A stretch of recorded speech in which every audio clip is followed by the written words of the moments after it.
Dördüncü tabak Hacı Hayrullah Türkköy tarafından 100 lira. Tabağı alan Uluk Balvan Türkmenistan'dan. Bu kabulden çıkan nefes balvan yeni Türkmenistan'dan. İkisine bir alkış balvanlara. Sen tuttun Mehmet abi. Ben tuttum. Oğlum dayağı mı? Oğlum da yok.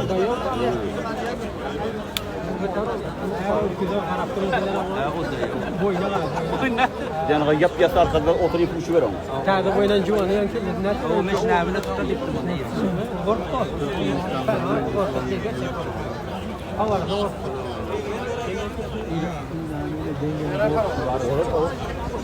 Malta.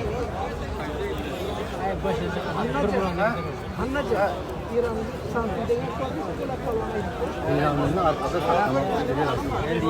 Allah. Ana Mehmet Ali şöyle gitti.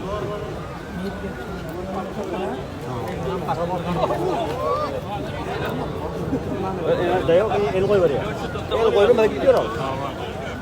Mehmet Ali öyle tutuyor. Futbolda.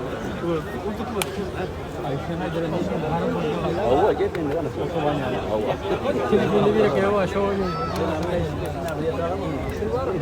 Adam Şu an da yetiyor.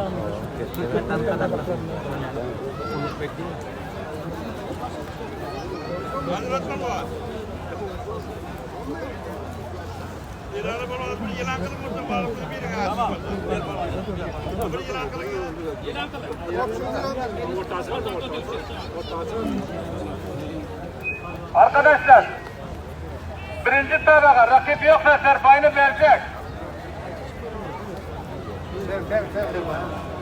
Az balvancar serpayın Hacakele'nin yanına var. Burun peşince burun.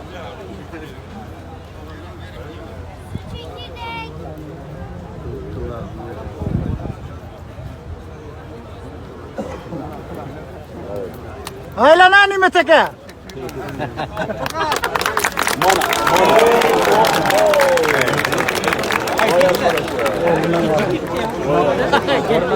Oğlumdan kaldım. İran falan önüme geldim. Yaman yok da öyle. Ana bu palvan önünde durdu. İran'da. Balvancar serpayına soracak. Palvan önünde durdu. Bana eşini unutma ne ya o şimdi. Boşuna Mehmet'te.